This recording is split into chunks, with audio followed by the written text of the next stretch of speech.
오늘 말씀은 아론의 쌍난 지팡이의 표징이라는 제목으로 말씀을 전합니다. 오늘 말씀의 주제를 보면 하나님이 인정하시는 참된 대제사장은 어떤 존재인가? 어떤 존재가 하나님이 인정하는 참된 대제사장인가? 이것을 말씀하고 있습니다. 민수기 16장에서 고라의 반역 사건을 우리가 보았는데 고라와 다단과 아비람, 온이 제일 주동자가 되어서 반역을 했습니다. 그리고 이스라엘의 유명한 족장 250명이 제2 주동자가 되었어요.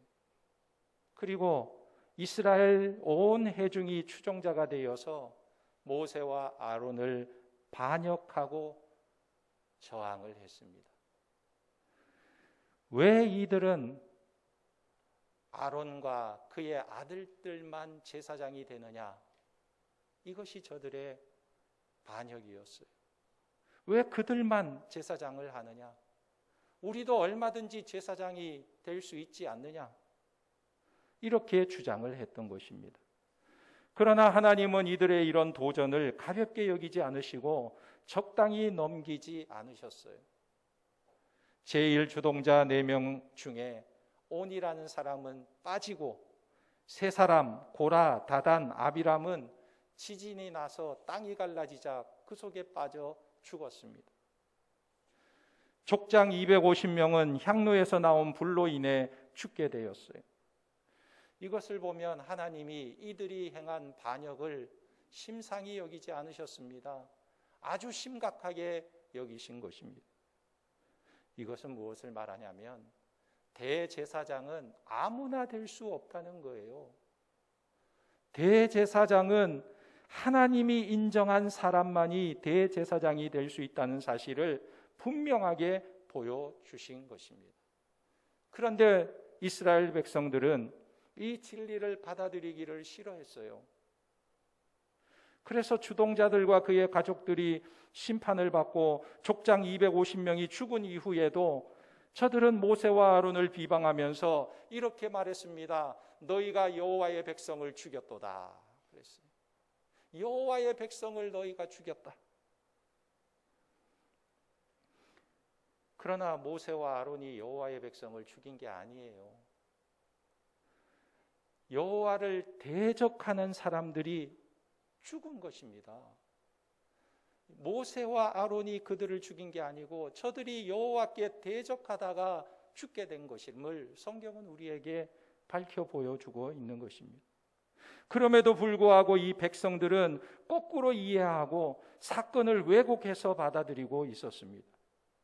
그러자 하나님은 이들에게 연병을 내리셔서 죽이기 시작하셨는데 연병이 내리자 14,700명이 죽게 되었습니다. 그때 모세가 아론에게 빨리 향로를 가져다가 산자와 죽은 자 사이에서 속죄하라고 말하자 아론이 향로를 가져다가 하나님 앞에 속죄제를 드림으로 저들의 죄를 하나님께서 용서해 주셨어요. 그래서 더 이상 연병으로 인해 백성들이 죽지 않았습니다. 연병이 그치고 백성들은 다 살게 되었습니다. 그런데 이것은 무엇을 의미합니까? 아론의 대제사장의 직분이 정당하고 반드시 필요한 것임을 증명하는 사건인 것입니다. 아론이 얼른 향로를 가져다가 속죄제를 드림으로 저들이 살게 된 거예요. 그러나 아론은 대제사장으로서의 직분을 가졌지만 그는 예표자, 그림자일 뿐인 것입니다. 그러면 실체는 누구냐? 실체는 예수 그리스도임을 우리에게 보여주고 있는 것입니다. 민수기 16장은 예수 그리스도가 하나님이 인정하는 정당한 대제사장이시고 대제사장이신 예수 그리스도는 죄인된 모든 인간에게 꼭 필요한 존재임을 말씀하고 있는 것입니다. 여러분, 인간이 아무리 유능한 존재라 할지라도 인간은 하나님의 은혜가 없으면 아무런 소망이 없어요. 하나님의 은혜를 입지 않고는 1분 1초도 살 수 없는 존재가 우리 인간이라는 것입니다. 하나님의 은혜에는 두 종류의 은혜가 있습니다. 먼저는 하나님이 모든 사람에게 베풀어 주시는 일반 은혜가 있어요. 하나님을 믿는 사람이나 믿지 않는 사람이나 동일하게 하나님이 주시는 은혜가 있는데, 그것이 무엇입니까? 오늘도 호흡할 수 있도록 산소를 주시고, 마실 수 있도록 물을 내려주시고, 햇볕을 내려주시고, 모든 자들에게 하나님께서 일반 은혜를 베풀어 주시는 거예요. 만약에 하나님께서 태양을 10도만 온도가 오르게 한다면 어떻게 될 것 같아요? 태양이 10도만 뜨거워진다면 어떻게 될 것 같아요? 우리는 살 수가 없어요. 태양의 온도가 10도만 낮아진다면 어떻게 될 것 같습니까? 우리가 이 땅에서 살기가 어려워요. 산소량이 조금만 부족해도 숨을 제대로 쉬지 못하는 사람들이 많이 있을 거예요. 그러니까 우리가 하나님의 은혜가 없이는 1분 1초도 살 수가 없는 것입니다. 이렇게 하나님께서 모든 사람에게 공통적으로 베풀어 주신 은혜가 바로 일반 은혜인 거예요. 그런데 중요한 것은요, 사람은 이런 일반 은혜를 가지고 천국에 갈 수 없다는 거예요. 일반 은혜만 받아 누리다가 천국에 갈 수 없다는 것입니다. 왜냐하면 인간은 자기 스스로 해결할 수 없는 죄의 문제를 가지고 있기 때문에 그렇습니다. 우리가요, 죄성을 가지고 태어나서 죽을 때까지 죄를 가지고 살아갈 수밖에 없는 연약한 존재, 죄인이라는 거예요. 이 죄를 그대로 가지고는 하나님 앞에 나아갈 수 없다는 것입니다. 죄를 가지고 하나님 앞에 나아가면 누구도 살 수 없다는 것이에요. 죽게 된다는 것입니다. 그러니까 이 죄의 문제를 해결해 줄 하나님의 특별한 은혜가 필요한데, 죄로부터, 지옥으로부터 구원해 줄 하나님의 특별한 은혜가 필요하다는 거예요. 그래서 하나님의 특별 은혜를 우리를 위하여 예비하신 것입니다. 그런데 이 죄라고 하는 것은 자기 자신을 파괴하는 속성을 가지고 있습니다. 여러분, 죄 지을 때마다 죄를 지으면 행복합니까? 죄를 지으면 막 좋은가요? 죄를 지을 때마다 제일 상처받는 사람이 누구냐면 자기 자신이에요. 죄를 지을 때마다 해를 많이 받는 사람이 누구냐? 자기 자신이라는 거예요. 예를 들어서 어떤 사람이 매일같이 술을 그냥 퍼마셔요. 술을 그렇게 퍼마시면 술 안 먹는 옆집 사람이 해를 당합니까? 아니죠. 술을 퍼마시는 내 몸이 계속해서 힘이 드는 거예요. 또 어떤 사람은 줄담배를 그냥 계속 피워요. 줄담배를 계속 피우면 담배 안 피는 사람의 폐가 망가집니까?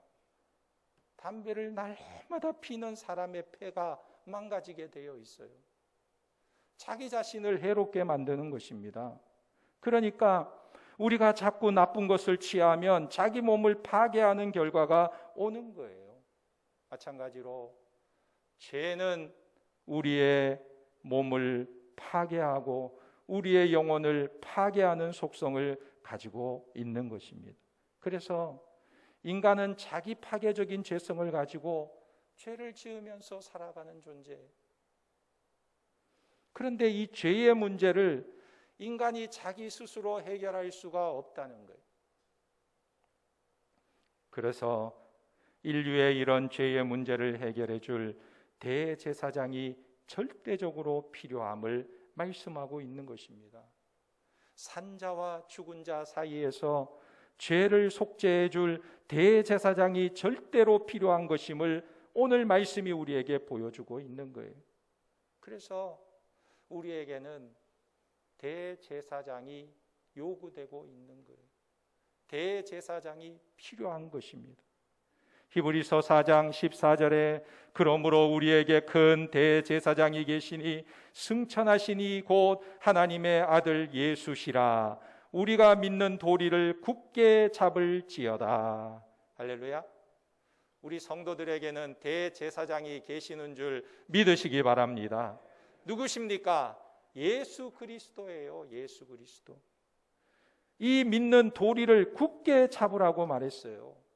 예수 그리스도가 우리의 죄를 사하시고 예수 그리스도가 우리를 구원하시고 예수 그리스도를 통해서 우리는 하나님께 나아갈 수 있음을 믿으시기 바랍니다. 그러나 오늘날 이 세상을 보면 이 진리를 부인해요. 이 진리를 부정하는 자들이 많아요. 이 세상에 자기가 스스로 메시아다, 자기가 구원자다고 외치는 자들이 얼마나 많은지. 우리나라 대한민국만 해도요, 이단 종교 잡지에 보면 그런 기록이 있어요. 자기가 하나님이라고 하는 사람이 30명, 자기가 메시아라고 하는 사람이 50명. 그런데 그 중에서도 10명이 최근에 세상을 떠나고 이제 한 40명 있어요. 우리나라만. 그런데 세계적으로 보면 자기가 메시아다, 구원자라고 떠드는 사람이 몇백 명은 될 거예요. 몇백 명.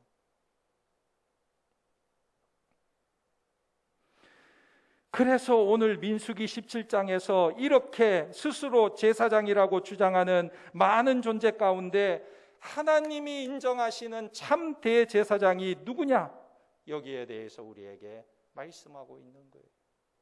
너도 나도 내가 구원자다, 내가 대제사장이다, 내가 그렇게 할 수 있다, 이렇게 주장하고 있는 이 시대 가운데 하나님께서 우리에게 분명하게 말씀해 주시는데 대제사장의 표징이 무엇이냐? 이걸 말씀하고 있는 것입니다. 민수기 17장은 일명 아론의 쌍난 지팡이의 표징이라고 불리는 이 사건을 우리에게 소개하고 있습니다. 그러면 하나님께서 아론의 싹이 나는 쌍난 지팡이의 기적을 보여주시는 목적이 도대체 무엇인가? 5절 말씀에 보면 이렇게 기록되어 있어요. 내가 택한 자의 지팡이에는 싹이 나리니 이것으로 이스라엘 자손이 너희에 대하여 원망하는 말을 내 앞에서 그치게 하리라. 10절에도 보면 여호와께서 또 모세에게 이르시되 아론의 지팡이는 증거계 앞으로 도로 가져다가 거기 간직하여 반역한 자에 대한 표징이 되게 하여 그들로 내게 대한 원망을 그치고 죽지 않게 할지니라. 사람이요, 하나님이 정하신 구원의 방식에 대해서 계속 불만을 가져요. 불만. 왜 꼭 그렇게만 구원하셔야 됩니까? 왜 꼭 그것만 방법이라고 말씀하십니까? 왜 꼭 예수만 믿어야 구원을 얻습니까? 왜 내가 죄인입니까? 왜 예수만 꼭 구원의 길을 있다고 말씀하고 있습니까? 이렇게 말하고 있는 거예요. 오늘날 세상에 보면 다른 종교의 창시자들도 있어요. 고등 종교도 많이 있습니다. 다른 종교 창시자들도 보면 탁월하고 능력이 있는데 왜 꼭 예수만 믿어야 천국 간다고 고집을 하느냐, 이런 식으로 말하고 있는 거예요. 하나님이 정한 방법에 대해서 불만이 아주 많아요. 왜 꼭 그런 방법으로만 하십니까? 이렇게 말하는 것입니다. 그런데 한번 우리가 생각해 보세요. 하나님께서 자기에게 나아오는 사람들이 어떻게 나와야 될지를 하나님이 정해주시는 게 뭐 잘못됐습니까? 하나님께 나아오는 자에게 이렇게 나와라 말씀하시는 게 뭐 잘못되었어요? 하나님께 나아가는 자가 나는 내 방법으로 내 식으로 하나님께 가기를 원합니다, 이렇게 해서 되겠습니까? 사람이 정하는 것이 아니고 하나님께 나아가는 방법은 하나님이 정해 주신 길로 가야 되는 거예요. 인간이 마음대로 그 길을 정하는 것이 아니에요. 예를 들어 우리가 대통령을 만나려고 해도 아무 때나 가서 만날 수 있는 게 아닙니다. 내가 대통령을 만나고 싶다고 해서 대통령님 언제 몇 월 며칠에 어디서 좀 만납시다 이런다고 만날 수 있나요? 절대로 그렇게 만날 수가 없어요. 몇 달 전부터 약속을 정하고 약속을 정했다 하더라도 이 사람에 대해서 신원조회를 하고 또 이 사람에 대해서 엑스레이 검색도 하고 그래야 만날까 말까 하는 것입니다. 방법과 절차가 다 있는 거예요. 하물며 천지를 창조하신 하나님을 만나는 방식이 인간의 마음대로 정할 수가 없는 것입니다. 그러니까 하나님이 정하신 방법을 따라 하나님께 나아갈 수 있는 거예요. 왜냐하면 죄인은요, 하나님께 가까이 나아가면 죽을 수밖에 없기 때문에 그래요. 여러분, 어둠이 빛 가운데 서서 존재할 수 있습니까? 어두움은 빛 가운데 서면 소멸돼 버려요. 우리가 태양을 두 눈을 부릅뜨고 쳐다볼 수 있나요? 이 전등도 지금 눈이 부셔서 못 쳐다보는데 태양을 우리가 두 눈으로 볼 수 있나요? 짙은 선글라스를 껴도 한번 1초 정도 보고 다시 감아야 될 거예요, 눈을.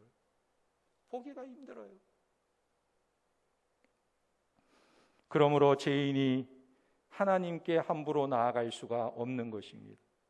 민수기 3장 38절에 보면 성막 동쪽 곧 해막 해 돋는 곳 쪽에는 모세와 아론과 아론의 아들들이 진을 치고 이스라엘 자손의 직무를 위하여 성소의 직무를 수행할 것이며 외인이 가까이 하면 죽일지니라 그랬어요. 레위 지파 사람이라 할지라도 성소와 지성소 가까이에서 일을 하고 있다 할지라도 그들이 성소나 지성소를 함부로 들여다볼 수가 없다는 거예요. 잘못 들여다보면 죽임을 당하게 되는 것입니다. 그러니까 반드시 하나님이 정하신 방법으로 나아갈 수밖에 없는 거예요. 하나님이 정하신 방법은 죄인이 하나님께 나아가기 위해서는 하나님이 인정하시는 대제사장의 속죄가 반드시 있어야 하나님께 나아갈 수 있는 거예요. 대제사장이라 할지라도 속죄제를 드리지 않고는 하나님께 나아갈 수 없었어요. 그러니까 하나님이 정하신 방법대로 하나님께 나아갈 수 있었던 것입니다. 그런데 오늘 말씀에 아론의 대제사장 직분을 보면 그 일을 하는 것입니다. 그런데 아론의 대제사장 직분은 하나의 그림자라고 그랬어요. 예표일 뿐입니다. 그러면 이 아론이라는 대제사장은 도대체 누구를 가리키는 자인가? 바로 예수 그리스도를 가리키는 자예요. 실체이신 영원한 대제사장 되시는 예수 그리스도를 보여주는 자인 것입니다. 그래서 민수기 17장이 우리에게 전하고 있는 내용이 뭐냐면 죄인인 인간이 하나님이 인정하시는 대제사장 예수 그리스도를 통하지 않고는 하나님께로 나아갈 수 없음을 우리에게 전하고 있는 거예요. 예수를 믿어야 천국 갈 수 있는 것입니다. 믿습니까? 예수님을 통해서 천국 갈 수 있는 것을 믿으시기 바랍니다. 오늘 우리는 구약 시대를 사는 게 아니고 신약 시대 이미 그 실체가 오신 실체이신 예수님이 이 땅에 오셔서 우리의 죄를 속죄하기 위해서 속죄제를 드리시고 죽으시고 부활하시고 승천하신 이후에 우리는 이 시대를 살아가고 있는 거예요. 그러니까 그 실체이신 예수 그리스도를 믿음으로 하나님 앞에 나아갈 수가 있는 것입니다. 할렐루야. 히브리서 10장 19절에서 20절에 그러므로 형제들아 우리가 예수의 피를 힘입어 성소에 들어갈 담력을 얻었나니 그 길은 우리를 위하여 휘장 가운데로 열어놓으신 새로운 살 길이요 휘장은 곧 그의 육체니라. 할렐루야. 우리가 이렇게 하나님께 나아올 수 있는 것, 하나님께 예배할 수 있는 것은 우리가 예수 그리스도로 말미암아 하나님 앞에 담대히 나아갈 수 있게 되었다는 사실입니다. 그러니까 아무리 큰 죄인이라 할지라도 예수님을 믿으면 하나님 앞에 나아갈 수 있어요. 예수를 믿으면 천국에 나아갈 수 있는 것입니다. 아무리 죄인이라 할지라도 예수 그리스도를 통하여 죄사함을 받게 되는 줄 믿으시기 바랍니다. 그런데 아무리 이 문을 활짝 열어놓았어도 믿지 않는 자들은 들어갈 수가 없어요. 믿지 못하니까 들어갈 수가 없는 거예요. 그러므로 아론의 쌍난 지팡이는 이 진리를 우리에게 입증하기 위해서 보여주시는 기적이에요. 하나님께서 우리를 향해 열어놓으신 그 길을 보여주기 위해서 우리에게 말씀하고 계시는 것입니다. 하나님은 모세에게 말씀하셨습니다. 이스라엘 12지파에게 각 종족을 따라 지팡이를 하나씩 가져오라고 명하셨어요. 그리고 그 지팡이의 족장의 이름을 쓰라고 말씀하셨습니다. 레위 지파에는 대제사장의 이름을 아론이라고 쓰게 했습니다. 그리고 다른 지파의 족장도 지팡이의 이름을 쓰게 되었습니다. 그리고 이 12개의 지팡이를 증거계 앞에 두라고 하셨어요. 그러면 그 다음 날에 12개의 지팡이 중에 다음 날에 싹이 나고 열매를 맺는 지팡이는 하나님이 선택한 자의 지팡이다. 이것을 말씀해 주는 것입니다. 그런데 여기 지팡이는요, 중요한 의미가 있습니다. 우리가 지팡이에는 종적이라는 의미도 있고요, 권위를 상징하기도 합니다. 예를 들어 왕의 홀, 그죠? 모세가 애굽에 가서 바로 앞에 서서 이스라엘 백성들을 구출할 때 바로의 마음이 완고해졌을 때 어떻게 했습니까? 지팡이를 들어서 재앙을 내렸어요. 모세가 지팡이를 들어서 애굽의 하수를 치니까 하수가 다 피로 변해버렸어요. 애굽의 모든 물들이 핏물이 되어버렸어요. 마실 수 없는 물이 되어버렸어요. 또 모세가 지팡이를 가지고 애굽의 강을 가리키니까 이 강에서 개구리 떼들이 막 올라오는 거예요. 애굽의 모든 집안의 개구리들이 우글우글 잠도 잘 수 없고 밥도 먹을 수 없고, 또 모세가 지팡이로 티끌을 흩트러 버리니까 이 티끌이 다 이로 변했어요. 애굽의 술사들이 이거는 하나님이 하시는 일이다, 이렇게 고백할 정도였어요. 무엇을 말합니까? 이 지팡이는 하나님의 능력이 나타나는, 하나님의 권위가 나타나는 지팡이였던 것입니다.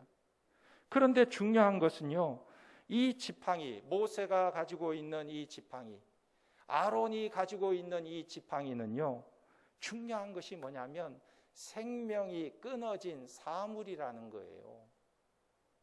죽은 물체라는 것입니다. 생명이 없는 지팡이예요. 마른 막대기에 불과하다는 것입니다.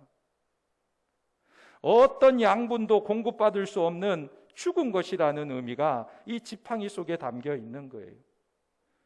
그런데 하나님께서 이런 지팡이를 가지고 와라, 12개를 증거기 앞에 두라, 그리고 그 다음 날 그 지팡이 중에 싹이 나는 지팡이, 열매를 맺는 지팡이, 그 지팡이의 주인이 내가 정한 자다, 이렇게 말씀하시는 것입니다. 8절에 보면 이튿날 모세가 증거의 장막에 들어가 본즉 레위 집을 위하여 낸 아론의 지팡이에 움이 돋고 순이 나고 꽃이 피어서 살구 열매가 열렸더라. 증거계 앞에 12개의 지팡이가 있었지만 그 중에서도 특별히 아론의 지팡이에 움이 돋고 열매가 맺혀진 거예요. 여러분, 이 마른 막대기에 싹이 나고 움이 돋고 열매를 맺었다는 것은 무엇을 말할까요?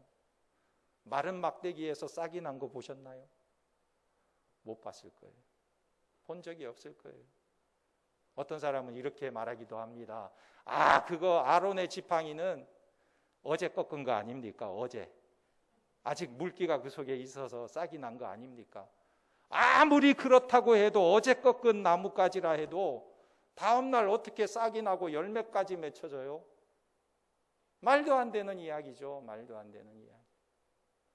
바싹 마른 지팡이에 싹이 나고 열매를 맺는다는 것은 무엇을 말하냐면 이것은 예수 그리스도의 부활을 예표하는 거예요. 할렐루야. 죽은 자가 다시 살아나는 부활을 예표하는 것입니다. 그래서 민수기 17장은 이런 명백한 진리를 우리에게 말씀하고 있는 거예요. 누가 하나님이 인정해 주시는 정당성을 갖는 제사장이냐, 누가 참된 대제사장의 표징을 가지고 있느냐, 그것은 바로 부활이라고 말씀하고 있는 거예요. 마른 막대기에서 싹이 나고 열매를 맺는 것은 부활을 상징하듯이 대제사장 되시는 자가 누구냐? 부활한 자가 대제사장이라는 것입니다. 여러분, 이 세상에 종교가 얼마나 많습니까? 종교 창시자들이 얼마나 많아요. 공자, 맹자, 석가모니, 마호메트, 아주 머리도 좋고 훌륭하고 능력도 있고 종교성도 깊고 탁월한 사람들이에요. 유능한 사람들입니다. 그러나 이들은 하나님이 인정하시는 참된 대제사장이 될 수 없어요. 왜요? 부활의 표징이 없기 때문에 그렇습니다. 부활의 표징이 없어요. 부활의 표징을 가지려면 죽었다가 다시 살아나야 하는 것입니다. 죽었다가 다시 살아나지 못하는 사람은 싹이 나지 않고 열매가 맺지 아니한 이 지팡이는 아무런 증거가 되지 못하는 거예요. 증거계 앞에 있는 11개의 지팡이와 똑같은 존재인 것입니다. 하루 종일 두어도, 한 달 내내 두어도 싹이 나지 않는 이 지팡이는 등산할 때나 사용하는 지팡이이지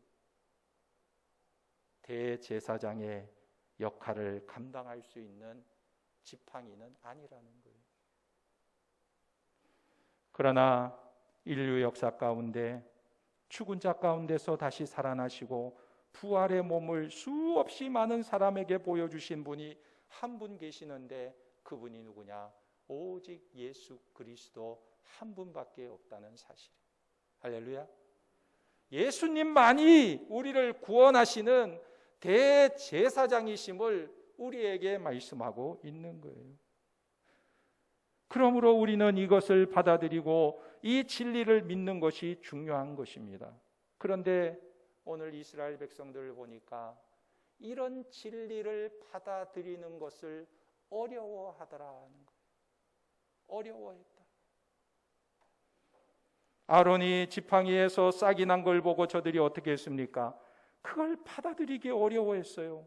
12절에 보면 이스라엘 자손이 모세에게 말하여 이르되 우리는 죽게 되었나이다. 망하게 되었나이다. 다 망하게 되었나이다. 가까이 나아가는 자 곧 여호와의 성막에 가까이 나아가는 자마다 다 죽사오니 우리가 다 망하여야 하리이까.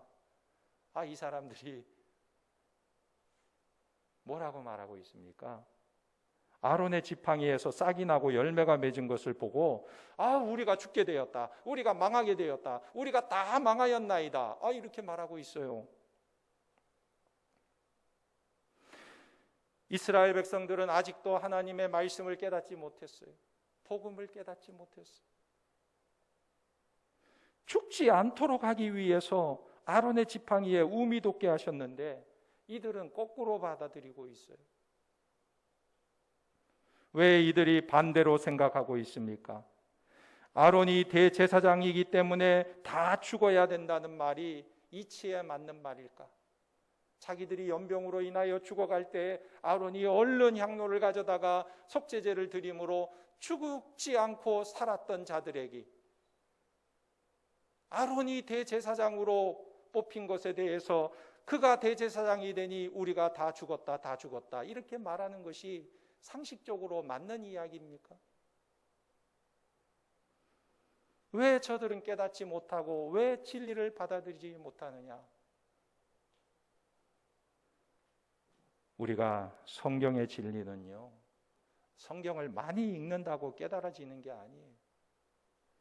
성경의 진리는, 하나님의 말씀의 진리는 성령께서 우리에게 조명해 주고 가르쳐 주시고 깨닫게 해주시지 않으면 이해할 수도 없고 깨달을 수도 없는 거예요. 하나님의 영이 우리 가운데 임하셔서 우리가 하나님의 역사를 볼 때에 우리가 깨닫고 이해할 수가 있는 거예요. 머리가 좋다고 지식이 높다고 해서 깨닫고 이해할 수 있는 것이 아닙니다. 성령의 역사가 아니고는 누구도 예수님을 구주로 받아들일 수가 없는 거예요. 거듭난 사람만이 이 진리를 구원의 진리를 받아들일 수가 있는 것입니다.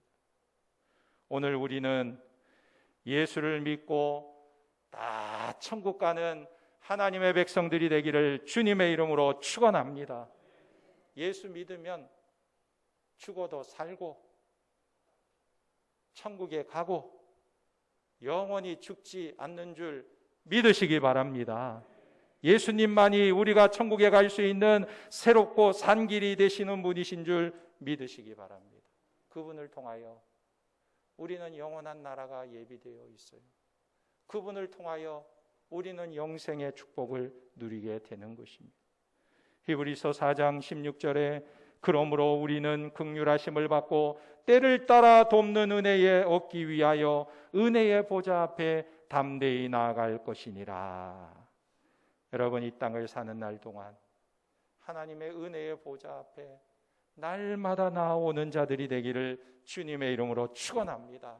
이 다음에는 천국에서 우리가 하나님께 찬양하고 영광 돌리고 우리 모두 만나 하나님께 영광을 돌리는 구원받은 하나님의 백성들이 다 되시기를 예수님의 이름으로 축원합니다.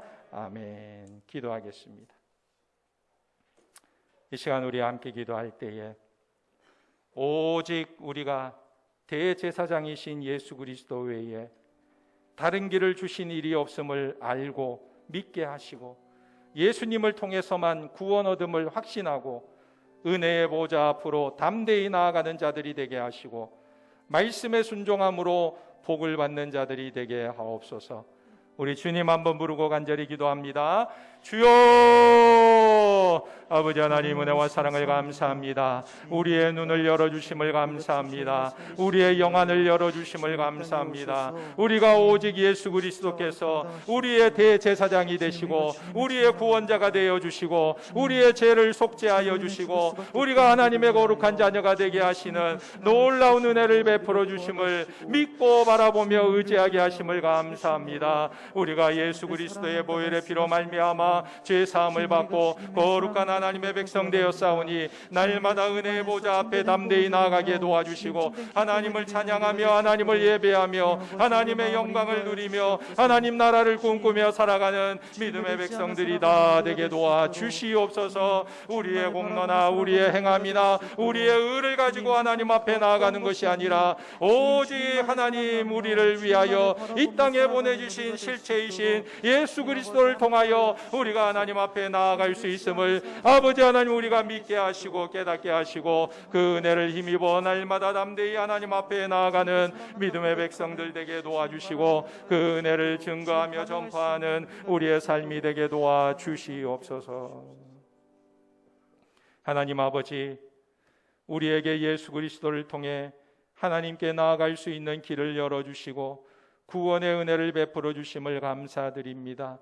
오직 예수님을 통해서 구원 얻음을 알고 믿음의 확신을 가지고 은혜의 보좌 앞으로 담대히 나아가게 하시고 예수를 믿음으로 영생 복락을 누리는 거룩한 하나님의 백성들이 다 되게 도와주시옵소서.